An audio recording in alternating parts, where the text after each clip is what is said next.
Om Swastiastu. Swastiastu. Selamat sore pemirsa Bali TV dimanapun Anda berada. Senang sekali saya Rais Setiawati seperti biasa hadir kembali menemani pemirsa Bali TV dalam program Dialog Harmoni Bali. Ya, dan sore ini kita akan mengangkat topik terkait peran dokter spesialis kulit dan kelamin dalam mengaplikasikan estetika. Apa itu estetika? Seperti apa mengaplikasikannya? Nah, karena itu kita sudah mengundang narasumber kita di studio. Sudah hadir Dr. Ana Agung Made Citra Rasmi SPKK. Baik, langsung kita sapa narasumber kita sore hari ini.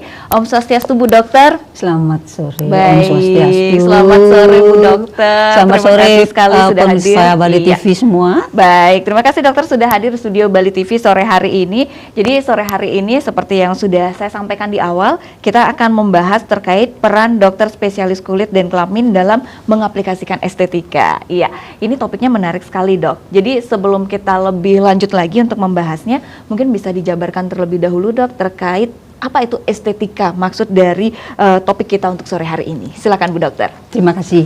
Jadi estetika berasal dari bahasa Yunani, estetik, yaitu merupakan salah satu cabang daripada filsafat yang khusus membahas tentang keindahan, cita rasa, dan bagaimana dia terbentuk, bagaimana juga untuk bisa dinikmati. Ada banyak sarjana yang memberikan definisi tentang estetika. Salah satunya saya ambil yaitu dari Ana Agung Jelantik dalam Estetika Suatu Pengantar pada tahun 1999.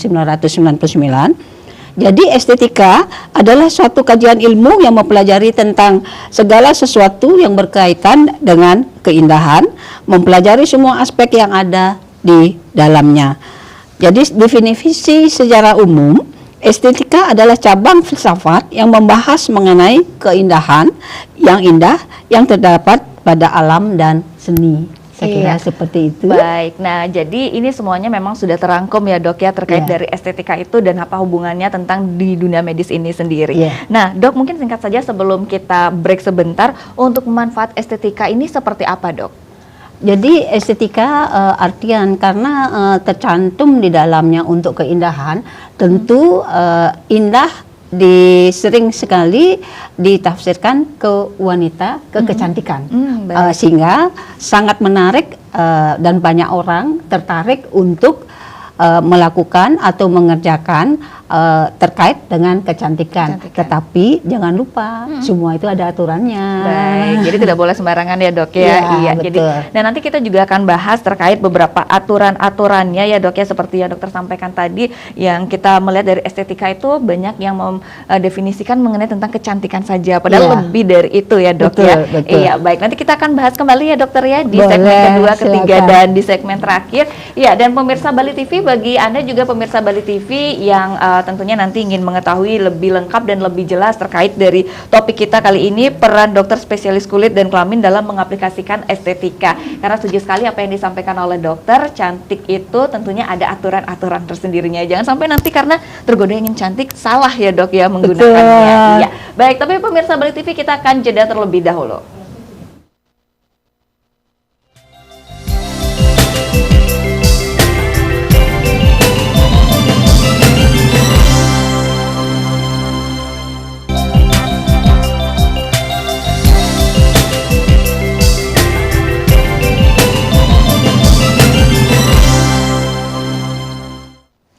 Baik, terima kasih pemirsa Bali TV, Anda masih bersama kami. Kita sudah memasuki di segmen kedua, masih bersama Dr. Citra, dan kita membahas terkait peran dokter spesialis kulit dan kelamin dalam mengaplikasikan estetika. Nah, di awal tadi kita sudah bahas terkait apa itu estetika. Kita lanjutkan kembali nih dengan Bu Dokter ya, terkait dari teori estetika seperti apa dok, kemudian aspeknya seperti apa dan contohnya seperti apa. Silakan Bu Dokter. Terima kasih.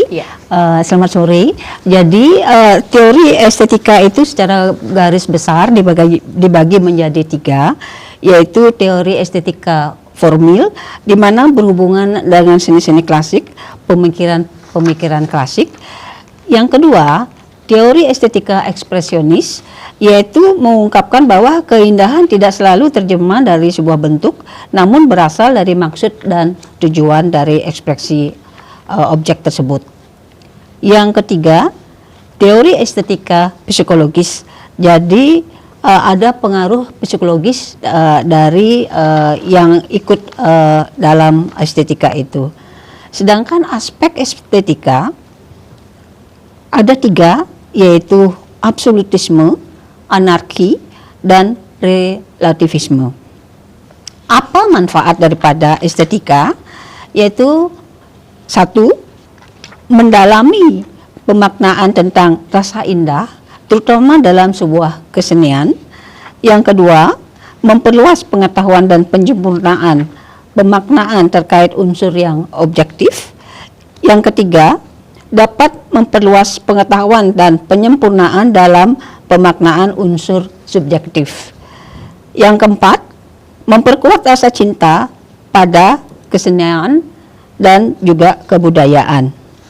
Yang kelima, dapat memupuk kehalusan rasa. Jadi karena itu ada suatu keindahan, ada cita rasa, sehingga dapat memupuk kehalusan daripada rasa. Dapat juga memperdalam ketertarikan wujud kesenian dengan tata kehidupan yang lebih luas.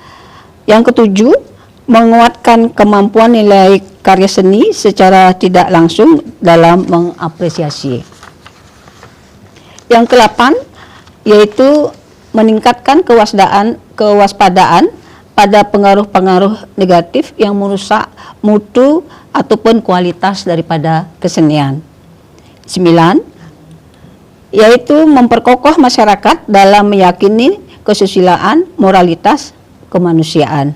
Dan yang terakhir, dapat melatih kedisiplinan dalam cara berpikir.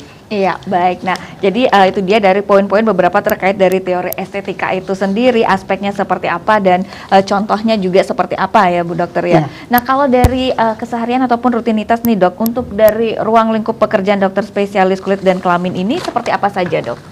Terima kasih. Jadi pemirsa Bali TV, dokter spesialis kulit dan kelamin bukan hanya mengerjakan kosmetik, ya dermatologi kosmetika. Di dalam dermatologi kosmetika termasuk menggunakan laser, baik penyuntikan botok atau filler. Selain itu juga penanganan untuk jerawat, flek, luka-luka, stri. Jadi itu bagian daripada sub bagian dermatologi kosmetika. Nah, selain itu ada subbagian dermatologi alergi. Jadi untuk pasien yang alergi dikerjakan oleh spesialis kulit dan kelamin. Selain itu juga penyakit dalam juga mengerjakan. Nah, selain itu ada juga kusta. Jadi penyakit-penyakit kusta dikerjakan oleh dokter spesialis kulit dan kelamin. Ada subbagian infeksi menular seksual. Di sini termasuk semua infeksi di dalam kelamin itu dikerjakan oleh dokter spesialis kulit dan kelamin. Jadi misalnya ada keputihan, ada jamur, terus ada perdarahan yang minimum juga bisa dikerjakan oleh dokter spesialis kulit dan kelamin. Juga untuk dermatologi pada pediatrik pada anak. Jadi pada anak-anak kalau terjadi suatu kelainan di kulit dan juga di kelamin, itu yang mengerjakan dokter spesialis kulit dan kelamin. Juga pada dermatologi geriatrik, jadi kelainan kulit pada orang tua itu dikerjakan oleh dokter spesialis kulit dan kelamin. Dan yang terakhir juga tumor kulit. Baik. Jadi begitu banyak subbagiannya, bukan hanya kosmetik saja. Jadi jangan lupa. Baik, silakan Dok.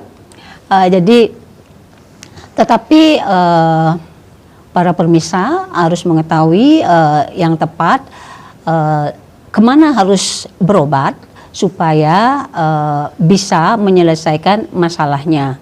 Nah, misalnya ada gangguan di kosmetik, saya bercerita. Jadi yang boleh mengerjakan sesuai dengan kompetensi. Jadi dokter itu bekerja sesuai dengan kompetensi yang ada. Nanti terakhir saya akan membicarakan pasal-pasal yang ada sesuai dengan hukum kesehatan. Karena kebetulan saya kuliah di Fakultas Hukum, jadi saya bisa untuk membicarakan hal itu. Kembali lagi mengenai masalah yang ada di bagian kulit dan kelamin, terutama sekarang ini saya dan teman-teman ingin sekali memberikan mengajarkan kepada masyarakat, khususnya para ibu-ibu, bagaimana kalau mengalami keputihan, apa yang harus dilakukan? Bukannya malah memasukkan sesuatu ke dalam vagina, karena ada banyak sekali. Betul. Itu malah berbahaya. Juga cara untuk cebok. Bagaimana caranya untuk cebok supaya tidak terjadi perubahan pH daripada vagina. Perubahan pH ini menimbulkan infeksi baru. Jadi Tuhan sudah membuat, jadi ada bakteri yang memang hidup di vagina. Nah, jika terjadi perubahan pH, itu akan menimbulkan gejala. Makanya gejalanya itu sesuai penyebab dan obatnya juga sesuai. Jadi tidak sembarangan, baru keputihan macam-macam. Jadi dengan harus dikonsultasikan terlebih dahulu, Dok. Harus kita periksa itu penyebabnya apa, karena menentukan obatnya. Jadi kalau kita dokter spesialis kulit dan kelamin dengan membuka aja sudah tahu baunya. Oh, ini baunya amis. Oh, ini baunya busuk. Oh, ini penyebabnya ini, sehingga obatnya sesuai seperti itu. Baik. Nah, Dok, apakah ini juga termasuk juga dalam bagian mengaplikasikan estetika ketika dokter harus mengetahui di mana substansinya masing-masing, Dok? Jadi begini. Karena yang mempunyai kompetensi untuk kosmetik medik itu dokter spesialis kulit dan kelamin, juga dokter bedah plastik, itu sesuai yang ada pada definisi daripada saya bacakan aturannya. Jadi dalam aspek hukumnya ya, Dok? Dari aspek hukumnya, jadi ada standarisasi praktek kedokteran sesuai dengan Undang-Undang Nomor 29 Tahun 2004 tentang praktek kedokteran. Jadi yang dimaksud dengan profesi kedokteran adalah suatu pekerjaan kedokteran atau dokter gigi yang dilaksanakan berdasarkan suatu keilmuan, kompetensi yang diperoleh melalui pendidikan yang berjenjang dan juga kode etik. Jadi poin daripada standarisasi praktek kedokteran ini yaitu berdasarkan berdasarkan suatu keilmuan, 2, kompetensi yang diperoleh melalui pendidikan berjenjang, 3, ada kode etik. Nah, selanjutnya pada pasal 51 tentang praktek kedokteran itu disebutkan bahwa setiap dokter wajib memberikan pelayanan medis sesuai standar profesi dan prosedur operasional. Saya kira seperti itu. Baik. Jadi harus kita memperhatikan aturan-aturan yang ada. Baik. Jadi disesuaikan dengan apa aturan yang sudah tertulis, disesuaikan dengan pasal dan dari hukumnya itu sendiri ya, Dok, ya? Iya, betul. Nah, Dok, untuk kita nih sebagai masyarakat awam, ada tidak, Dok, bagaimana tipsnya ketika kita ingin memilih dokter estetika itu sendiri, kemudian kapan kita harus menemui dokter? Terima kasih. Jadi sesuai dengan standar kompetisi dokter Indonesia tahun 2012, di sana tidak disebutkan kata estetika untuk dokter umum. Jadi perlu diperhatikan di sini, jelas-jelas dikatakan bahwa bicara estetika di dalam standar kompetensi dokter Indonesia (SKDI) itu tahun 2012 tidak disebutkan adanya kata estetika. Jadi hal ini perlu para pemirsa mengetahui, karena memang pernah tahun 2007 itu Kementerian Kesehatan RI pernah menerbitkan pedoman penyelenggaraan klinik kecantikan estetika. Tetapi itu sudah tidak berlaku lagi karena ada beberapa aturan, yaitu Undang-Undang Nomor 36 tahun 2009 tentang kesehatan, Peraturan Pemerintah Nomor 47 tahun 2016 tentang fasilitas pelayanan kesehatan, dan Peraturan Menteri Kesehatan Nomor 9 tahun 2014 tentang klinik. Jadi dalam hal ini yang ada dokter umum, dokter spesialis kulit dan kelamin, dan dokter bedah plastik. Karena di dalam standar kompetensi, tingkatan kemampuan daripada dokter umum itu dibagi 4. Apa yang boleh dilakukan? Jadi sudah dijelaskan tingkat kemampuan pertama, dokter harus mampu mengenal dan menjelaskan apa penyakit yang diderita oleh pasien tersebut. Tingkat kemampuan 2, harus mampu mendiagnosa dan merujuk tanpa terapi. Tingkat ketiga, harus mampu mendiagnosis dan melakukan penata laksanaan awal, kemudian dirujuk. Tingkat keempat, mendiagnosis, melakukan penata laksanaan secara mandiri dan tuntas.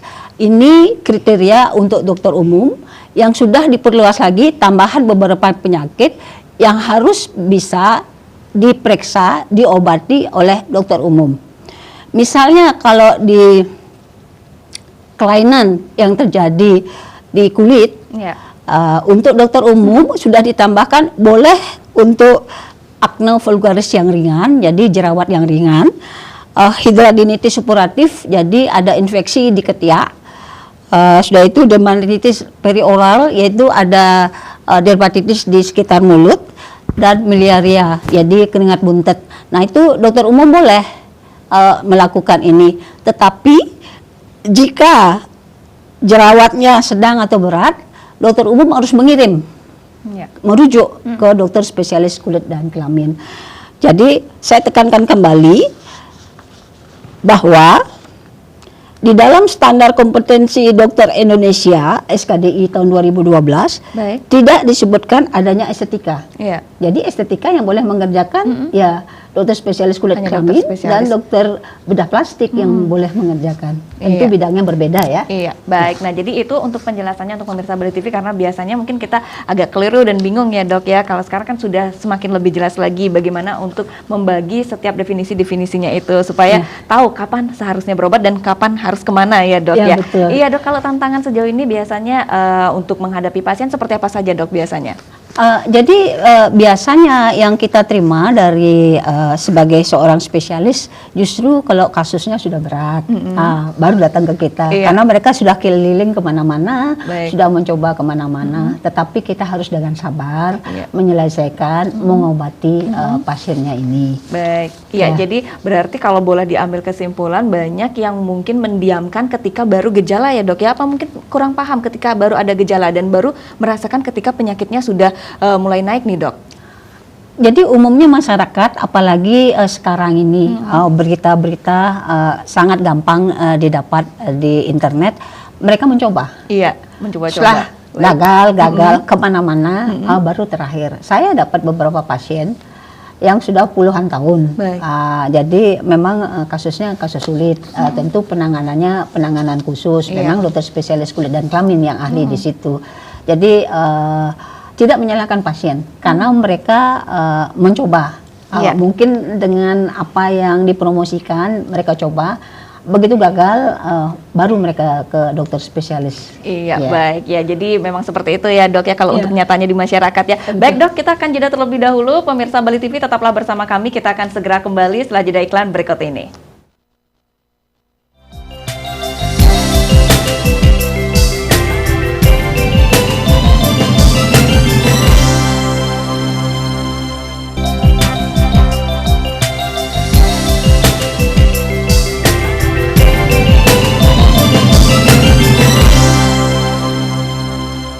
Baik, terima kasih pemirsa Bali TV, Anda masih bersama kami. Kita sudah memasuki di segmen ketiga. Kita lanjutkan kembali bersama narasumber kita, Dr. Citra. Dok, tadi kita sempat bahas ya, ini terkait dari pengalaman-pengalaman dokter sejauh ini sebagai spesialis, apa saja biasanya tantangannya. Nah, mungkin silakan dilanjutkan kembali, Dok, untuk saat ini kasus apa saja yang lebih banyak dan edukasi seperti apa yang ingin diberikan kepada masyarakat. Silakan, Dokter. Terima kasih. Jadi sekarang yang saya banyak kasusnya yang saya dapat di tempat praktek yaitu tentang psoriasis. Psoriasis yaitu pergantian kulit yang terlalu cepat. Dalam 3-4 hari dia lebih tebal, tetapi tidak menular. Cuman orang lain yang takut melihat kalau begitu psoriasis karena bisa yang terkena dari ujung kaki sampai ujung rambut. Selain itu juga organ-organ tubuh yang kena bisa ke jantung, ke ginjal, juga ke tulang. Yang paling menyakitkan dari psoriasis ini bila terkena tulang. Sakitnya luar biasa.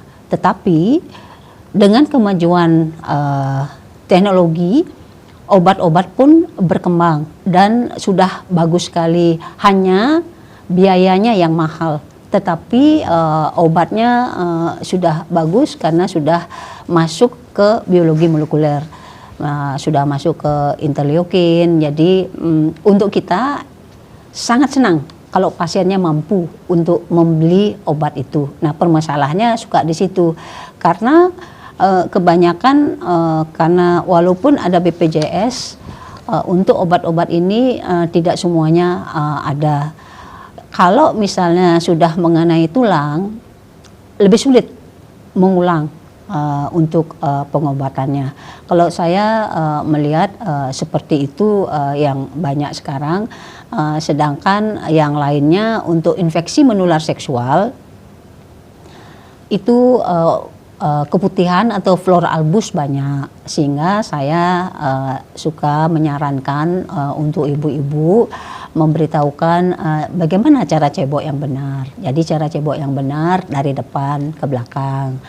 Nah, selain itu bagaimana cara membersihkan vagina dan juga bagaimana cara untuk membersihkan celana dalam. Jadi celana dalam atau CD itu dicuci bersih tanpa pewangi, kemudian dijemur, jangan dijemur di bawah karena akan banyak sekali ada jamur di bawah. Jadi pakai tempat jemuran yang lebih tinggi daripada tanah, tetapi cara menjemur dia tetap yang di dalam tetap di dalam. Jadi dia tidak ada kontak. Nanti setelah kering, celana dalam ini perlu untuk disetrika.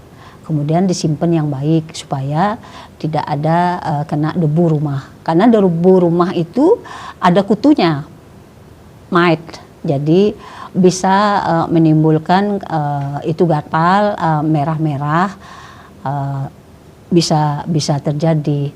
Juga jangan lupa untuk pembalut wanita.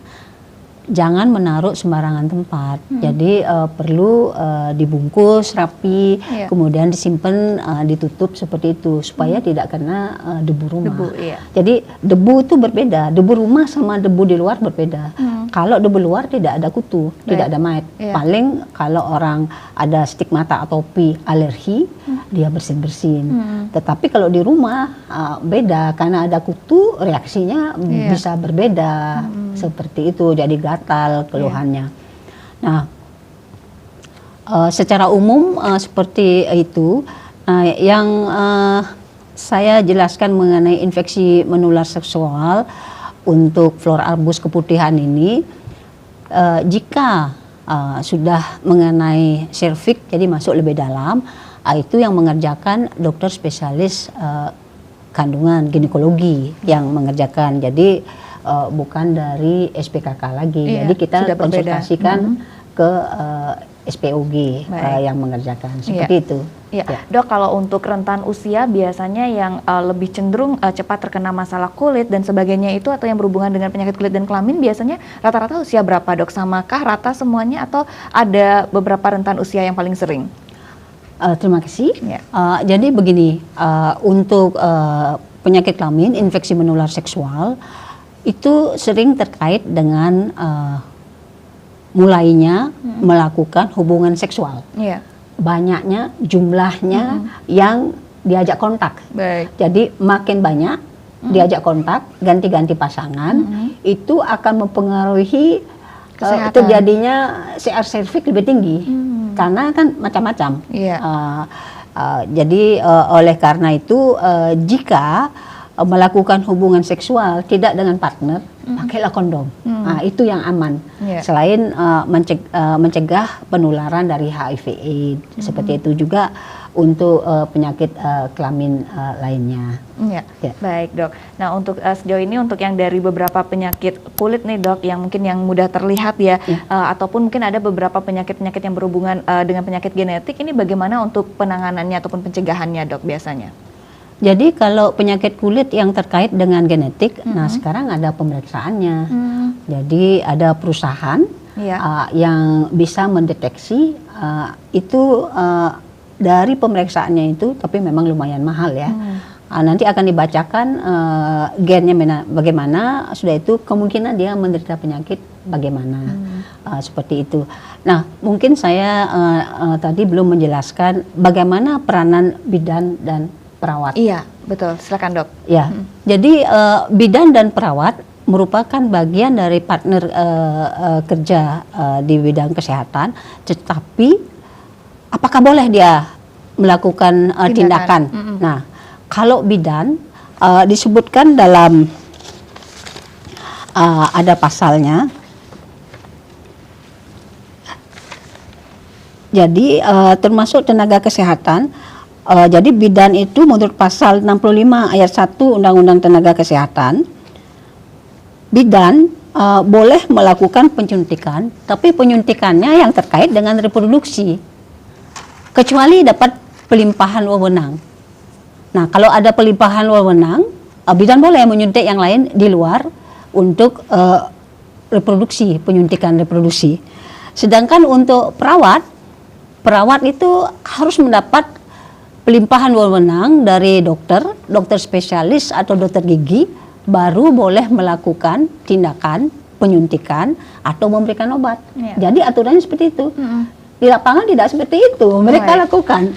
Jadi ada aturan yang mungkin harus dimengerti oleh mereka. Ada batas aturan, kecuali di daerah pedalaman yang tidak ada dokternya, tidak perlu pelimpahan wewenang. Boleh dilakukan. Mereka boleh. Karena dokter tidak ada, dokter spesialis apalagi tidak ada, jadi mereka boleh melakukan. Nah itu bedanya, supaya masyarakat juga tahu dan petugas kesehatan juga ingat akan aturan ini, karena sekarang ini kan hukum kesehatan itu sangat maju. Makanya saya tertarik untuk mempelajarinya. Nah baik dok, boleh nggak kita bahas dok terkait dari yang tadi dokter sampaikan bahwa ini beberapa kalau yang memang boleh yang berwenang dan mungkin ada pelimpahan wewenang, kalau melanggar sanksinya seperti apa dok? Nah jadi kalau itu ada sanksi administratif kalau mereka tidak lakukan. Sudah diberikan pelimpahan wewenang tidak dilakukan dan pasien mengalami sesuatu, nah dia kena sanksi administratif. Tetapi jika dia melakukan berat efek daripada yang dia lakukan, itu masuk ke pidana, kena 3 tahun. Jika meninggal, kena 5 tahun. Jadi memang sekarang ini harus betul-betul membaca aturan. Karena jangan sampai salah mengambil tindakan. Karena sekarang berkembangnya hukum kesehatan ini, jadi banyak sekali aturan, semua sesuai dengan aturannya, apalagi beautician. Itu dia tidak boleh melakukan karena tidak ada di sana pelimpahan wewenang di sana, jadi sama sekali tidak boleh. Tetapi kan banyak yang melakukan suntikan vitamin C, botox. Nah itu bisa diproses. Karena memang nggak boleh. Jadi kalau misalnya legal harusnya yang seperti apa dok? Jadi yang boleh melakukan ya tenaga kesehatan, dokter umum, dokter spesialis. Dokter umum kan sudah ada batasnya seperti tadi, apa yang boleh dilakukan, apa yang tidak boleh. Nah, dokter spesialis, dokter gigi. Nah, untuk perawat seperti tadi tidak boleh dia. Jadi dia harus dapat pelimpahan wewenang baru boleh dia lakukan. Meskipun sudah menguasai ilmunya. Tidak boleh. Tidak boleh. Ada aturannya. Jadi pasal 65 ayat 3 Undang-Undang Tenaga Kesehatan itu dokter boleh memberikan pelimpahan wewenang kepada tenaga kesehatan termasuk bidan dan perawat. Nah, sedangkan tadi yang saya bilang pasal 63 ayat 1 Undang-Undang Tenaga Kesehatan, pada daerah dalam keadaan tertentu, Iya. yaitu di pedalaman, mereka tidak perlu pelimpahan wewenang, langsung mereka karena memang tidak kerjakan ada, karena iya. mereka melakukan pelayanan untuk masyarakat Iya. seperti itu. Jadi memang sudah pernah ada kasusnya kemarin itu. Jadi seperti itu ya kena Iya, gitu. baik. Seperti itu. Susah ya dok ya kalau kita memang harus terikat dengan hukum. Nah jadi memang harus benar-benar dari sekarang paham untuk hukumnya itu sendiri. Ya. Betul. Baik dok, kalau sejauh ini biasanya kesulitan apa yang dokter temui untuk menangani pasien yang sudah dokter lalui? Jadi terima kasih. Jadi biasanya kita dibiaya, karena spesialis biasanya selalu dapat pasien yang tersulit, yang sudah berobat kemana-mana tidak sembuh. Nah, bersyukur tapi masih ada BPJS, walaupun masih sulit. Kadang-kadang kita yang harus membantu mencarikan jalan keluar. Iya. Ya, mungkin minta bantuan kemana supaya orang ini bisa dibantu untuk pengobatannya. Kita yang aktif untuk membantu pasien Masyarakat, dalam iya. penyembuhannya, seperti itu. Baik, jadi sekarang masih kalau untuk tahap kesulitannya masih di berupa anggaran-anggaran saja ya dok Ya, ya, di karena biaya. itu di biaya untuk yang tingkat kesulitannya. Nah kalau sejauh ini dok pernah nggak dokter sendiri menangani penyakit yang berhubungan tentang topik kita ini yang langka dok? Ada, bukan langka ya, jarang.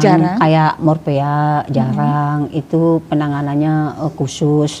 Kadang-kadang pasiennya itu tidak mau disiplin untuk berobat karena mereka sudah putus asa. Jadi penyakit-penyakit ini yang terkait ada kelainan pada jaringan ikat sering kita kesulitan karena jatuhnya nanti di biaya. Selalu jatuhnya di biaya. Pemeriksaannya lagi kadang-kadang pemeriksaannya di rumah sakit tidak ada, kita harus pemeriksaan di luar, biaya lagi. Tapi kalau tidak dilakukan harus bagaimana mengerjakan seperti itu pasiennya. Cuman memang selalu ada jalan, kita mau. Betul jadi sekali, dok. kita yang aktif minta tolong kemana-mana. Kalau ada kasus minta tolong kita kemana-mana, tolong dong ini bagaimana caranya, apa diskon, apa gimana. Kita yang berbicara, kan kalau dokternya langsung bicara kan berbeda. Berbeda, betul sekali dok ya. Jadi memang seperti yang sudah dokter sampaikan tadi, apapun itu ya pasti memang harus ada jalan keluarnya. Yang terpenting kita berusaha dulu ya dok ya, semaksimal mungkin. Dok, ada tidak hubungannya dengan makanan yang kita konsumsi, dengan bagaimana cara kita mengelola tubuh, olahraga dan sebagainya, dengan cara pencegahan penyakit kulit dok? Kalau penyakit kulit hubungannya dengan makan biasanya alergi ya. Jadi di sini dilakukan tes, skin test, kemudian habis itu use test. Jadi skin test dicobakan dulu satu persatu, kira-kira makanan mana, sudah itu riwayat alergi di keluarganya ada apa tidak, apa saja. Memang pasiennya perlu membuat buku. Dokter itu mendiagnosis kan dari ceritanya pasien, tinggal dokternya mengarahkan kemana kita mau arahkan. Jadi kalau terlalu jauh kita masukkan lagi. Nah, dengan begitu kita akan mengeluarkan kartu merah. Kalau sudah memang alergi menyebabkan nanti suatu kematian, terutama untuk obat-obatan. Terjadi Stephen Johnson syndrome seperti itu kan. Kalau dokter spesialis kulit harus jaga di rumah sakit kalau ada Stephen Johnson karena alergi suatu obat karena bisa menimbulkan kematian seperti itu. Baik, itu yang menyeramkan kalau alerginya sudah sampai yang separah itu ya dok ya. Iya, baik dokter, nanti kita akan bahas lagi untuk selengkapnya terkait dari yang kita sampaikan nanti mengenai tentang kompetensi seperti apa saja ya dok ya. Dan mari nanti kita akan rangkum beberapa dari yang sudah kita bahas dari segmen 1 sampai segmen 3 sekarang. Ya baik, dan pemirsa Bali TV tetaplah bersama kami, kita akan segera kembali setelah jeda iklan berikut ini.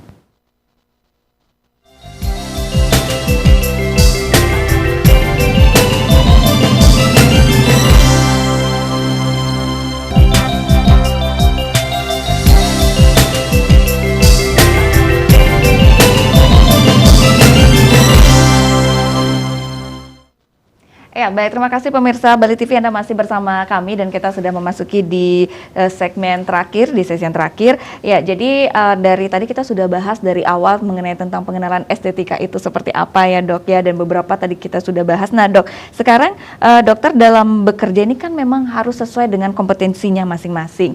Dan kalau untuk itu siapa saja yang biasanya untuk mempunyai kompetensi di bidang kosmetik medik dok? Terima kasih. Iya.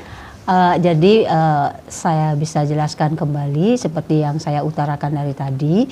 Jadi yang bisa melakukan kosmetik medik yaitu dokter spesialis kulit dan kelamin dan dokter bedah plastik. Mungkin saya bisa bacakan aspek hukum pelayanan kedokteran estetika bagi dokter umum. Iya. Jadi dengan adanya standar kompetensi dokter Indonesia SKDI tahun 2012 tidak mencantumkan estetika untuk dokter umum yang umumnya kalau di masyarakat dikenal dokter kecantikan estetika. Padahal yang ada ya dokter umum, dokter spesialis. Seperti itu, spesialis kulit kelamin karena setelah tamat dokter umum mereka ikut ujian, jadi tingkatan pendidikannya berjenjang.